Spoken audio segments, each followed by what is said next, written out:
Continuamos, amigos, en Compromiso Cardinal, en la pantalla de Cardinal TV, con el secretario de Presidencia de la República, el doctor Álvaro Delgado. Bueno, hablar de emergencia sanitaria, la información está en el día a día, la gente ha seguido. Entiende que esa exhortación, usted explicaba en el bloque anterior por qué no fue una llamado obligatorio, sino una exhortación, se cumplió por parte de la población y eso hizo que, bueno, esa curva, digamos, se meseteara, como usted lo explicaba en el bloque anterior. Y ahora, ¿a quién más? ¿No? ¿Cómo se sigue? Sabemos que, bueno, va a ir habiendo anuncios de seguir, ¿no? Reabriendo, como se hizo ya con los espacios públicos, manteniendo la exhortación de tomar las medidas sanitarias, ¿no? Sí, creo que el quédate en casa lo más posible es un tema perenne. No sé por cuánto está instalado esto. Yo creo que vamos a trabajar con un virus que termina siendo endémico, porque hasta que no esté la vacuna vamos a empezar a convivir con esto. Vamos a tener las sociedades más protocolizadas del mundo, pero bueno, pero es lo que hay que hacer. La nueva normalidad, como la definió Luis Lacalle Pou, como lo definió el presidente, tiene que ver con eso, que es ir avanzando con las perillas entre, primero que nada, la salud, y pusimos todo lo que había que poner para la salud, endeudamiento, los sueldos, el 20% de los sueldos de los cargos políticos, de los funcionarios públicos que más ganaban, todo lo demás, un fondo coronavirus, la ganancia del Banco República, un fondo coronavirus para atender la emergencia sanitaria de salud. Y mientras tanto, a entender la emergencia económica de lo que duplicar tarjetas MIDES, canastas, para los que no están informales totalmente, subsidios, préstamos muy diferidos, subsidios vinculados a los costos fijos y a la potencia en UTE para algunos sectores de actividad. A ver, esto lo sufren más sobre todo los comercios y los servicios y los trabajadores por cuenta propia, sin duda, ¿no? Tratar de atender la emergencia sanitaria primero y la emergencia económica después, en el mientras tanto. Y tenemos que ir pensando ya en la nueva normalidad cuando se empiece a restablecer cada una de las actividades, en qué condiciones pasa, porque, bueno, logramos frenar el pico. Vino la curva, vino la meseta, ahora lo que tenemos que administrar la meseta. Administrar la meseta implica que no hacer actividades que la meseta cambie la tendencia, ¿verdad? Como pasó en otro país. Y quizá lo primero que nada, por eso insistimos primero, tapabocas en los lugares emblemáticos. ¿Cuáles son los lugares emblemáticos? Bueno, transporte público. El individual y el colectivo, el transporte público, usar tapabocas y alcohol en gel. Y el SINAE le donó y después ellos compraron. Después los supermercados. Todos aquellos supermercados no se entra sin tapabocas. Bueno, y así vamos yendo a actividades donde el tapabocas es obligatorio siempre. Después el distanciamiento social, o más que social, no me gusta decir mucho social porque implica pérdida de afecto, ¿no? El gran problema de esto es que las manifestaciones de afecto son diferentes. Los uruguayos estamos muy acostumbrados, pasa con los nietos y los abuelos, pasa con los padres, pasa con mis hijos, muy acostumbrados al abrazo, al beso, al apretón de manos, y ahora es un codo, un puño, y el distanciamiento físico más que social, porque el afecto se mantiene, pero el 1,5 metros o 2 metros hay que mantenerlo, aún para actividades al aire libre. Y empezamos de a poquito esas perillas que dice Luis entre los salud, que es la perilla más grande, es como el agua caliente, y después uno tiene el mezclador, ¿no? Y va regulando el mezclador. La salud, sin duda, lo primero, y después va regulando el mezclador en las actividades. La primera fue la construcción, después de la Semana Santa. Mira, te cuento, se dio la situación tan bizarra en Uruguay, para que veas la responsabilidad que hay en este tema, que la Cámara de Turismo, el Ministerio de Turismo, en Semana de Turismo pidieron no hacer turismo. Claro. ¿Y eso qué significa? Una responsabilidad de todos, social, personal, solidaria. Es decir, en este tema es más importante que todo. Y empezamos después de Semana Santa o de turismo a abrir la construcción.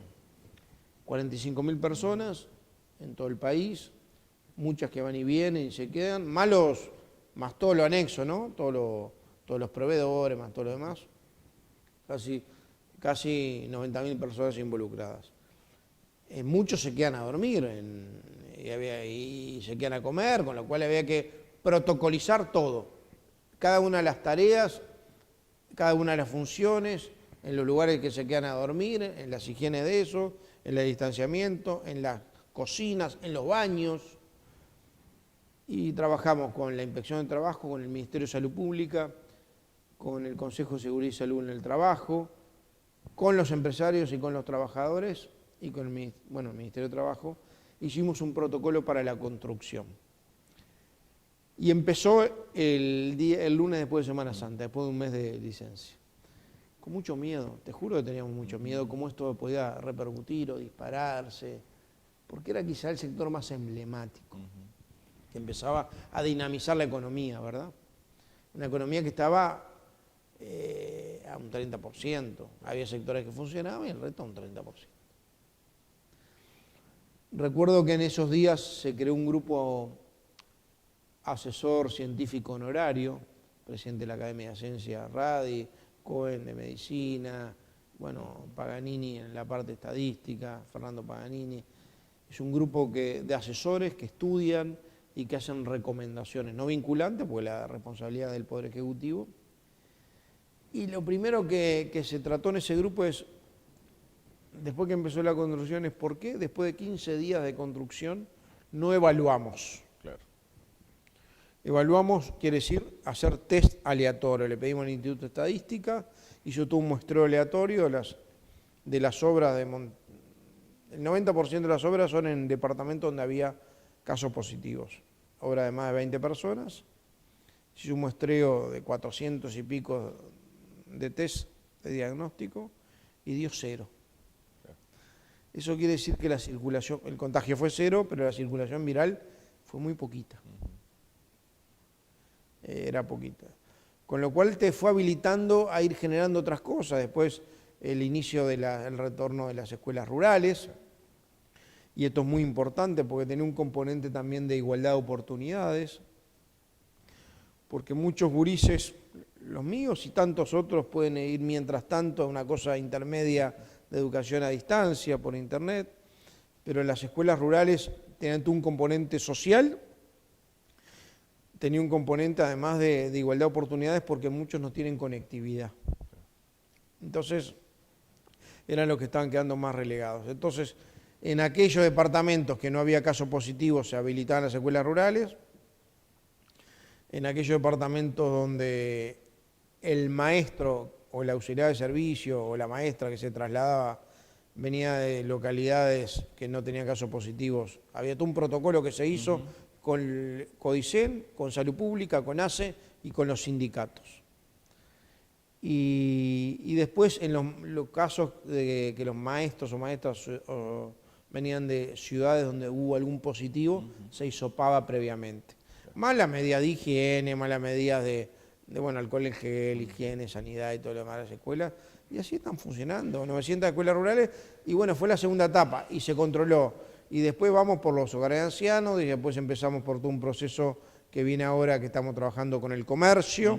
El otro día firmamos un protocolo con la Cámara de Comercio del Uruguay, con el Ministerio de Salud Pública, con el Grupo Centro Montevideo, con el Congreso Intendente porque es replicable a todo el país, protocolo para comercio y servicios, con el Ministerio de Trabajo y la verdad que a mí, y con el sindicato, FUESIS. Y a mí me dio mucha garantía porque es empezar pasos cortos, como te dije hoy, pasos seguros, responsables y evaluados. ¿Por qué? Porque este protocolo le dio al comercio garantías para los que trabajan ahí y para los clientes que entran. Y obviamente atrás de esto lo que vamos a hacer también es un testeo con evaluación aleatoria de cómo viene la circulación viral. Y así va a pasar con el reinicio de las clases que va a anunciar el presidente, que va a tener también pasos cortos, seguros, responsables y evaluados. Doctor, ¿cómo se complementa esta situación que se le dio a este Poder Ejecutivo con los cambios que se habían propuesto en campaña electoral, con un cambio del modelo de gobierno que se había propuesto y que bueno, que había que cumplirlo, ¿no? En el medio de esta emergencia sanitaria? ¿Cómo ha sido ese proceso? Primero se frenó, obviamente, a ver, los 900 millones de dólares que íbamos a ahorrar este año no se van a ahorrar, ¿no? Hubo que recalcularlo, ¿no? Va a aumentar el déficit fiscal, va a aumentar el desempleo, se flexibilizaron las condiciones de seguro de desempleo, se hizo un seguro de desempleo parcial, se flexibilizaron las condiciones para tener la causal para ser pasible de seguro de desempleo, se generaron subsidios, préstamos, pero va a haber un aumento del desempleo, obviamente. Va a haber un aumento del déficit fiscal. Pero va a haber en Uruguay y en el mundo, ¿no? Porque esto es una pandemia mundial. Pero nosotros tenemos que trabajar más allá de lo de hoy.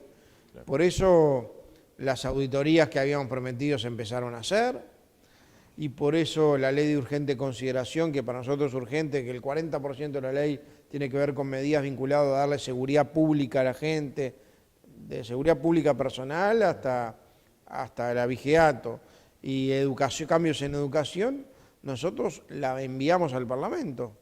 Y pasó algo muy insólito, la criticaron porque la hubiéramos enviado al Parlamento. Pero primero esperamos un mes y algo, que el Parlamento se pudiera organizar para poder trabajar, para darle garantía de discusión democrática. Porque ya está claro que el Parlamento tenía que seguir trabajando. Estamos trabajando acá en la Torre Ejecutiva, el Poder Ejecutivo lo está haciendo, las oficinas públicas en los protocolos del caso, el Parlamento tenía que hacerlo. O sea, esperamos que el Parlamento se organizara. Una vez que se organizaron, no solo para los parlamentarios, sino también para toda la sociedad civil que quiere opinar a favor o en contra de la ley, que pueda ir y hacerlo, poder hacerlo. Y previo a enviarla al Parlamento, primero el borrador se colgó en enero, cosa que permitió que varios hicieran sugerencias que se fueron incorporadas, algunas, entre ellos la Asociación de Fiscales. Y después el presidente decidió que 15 días antes de enviarla al Parlamento se las envió a todos los legisladores de todos los partidos, para que la puedan ver, estudiar con detalle, para que nadie pueda decir que estamos empujando algo contra reloj. A mí eso, por eso dice, cuando criticaban algunos de la oposición diciendo esto afecta a la calidad de discusión democrática, le dije no. Quizá no es la situación más cómoda, porque hay que trabajar de tapabocas, hay que reorganizar la estructura de trabajo, sin duda, pero el Parlamento tiene que trabajar. La ley de urgente consideración es constitucional, para nosotros es urgente su contenido, es importante su contenido para la gente, fue propuesto ya en la campaña electoral, nadie llama asombro, pero además, en 15 años de legislador a mí nunca me pasó, y tuve 15 años de legislador siendo oposición con el frente con mayoría propia. Jugábamos como nunca y perdíamos como siempre. Muchas veces uno intentaba incidir en muchas cosas y bueno, no podía porque del otro lado había la mayoría que mandaba.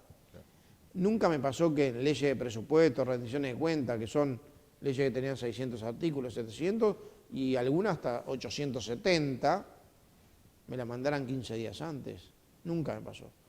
Y en este caso, el presidente le mandó 15 días antes la ley de urgente consideración a los legisladores de todos los partidos para que la tuvieran.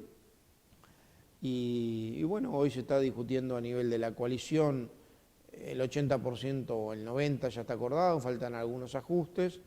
Y bueno, se sigue trabajando en una comisión especial en el Senado, donde cada uno fue a exponer y sociedad civil también fue a exponer. Y ha habido muchos cambios, ¿no? Del borrador inicial. Por ahora no tanto. ¿Sí? ¿No? Hubieron ajustes de redacción y en realidad el 90% hay un acuerdo general. Yo además estoy convencido que el Frente Amplio va a votar varios artículos y va a proponer alguna mejora de varios artículos en la ley de urgente consideración.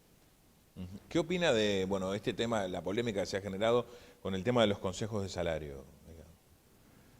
Lo que pasa que, como la situación es excepcional, creo que la entiende todo el mundo, ¿no? Empezaría ahora una ronda de consejos de salario de 150 grupos. Yo creo que no estamos en una condición de hacer convenios a 2 años. Entonces, en estos momentos, hoy va a haber una reunión, mañana otra. El Ministerio de Trabajo está para convocar de vuelta a las partes, a los trabajadores y empresarios, para armar una especie de convenio puente de 1 año, hasta que no veamos cuánto dura este proceso, que nadie sabe cuánto dura el proceso de coronavirus y la situación económica.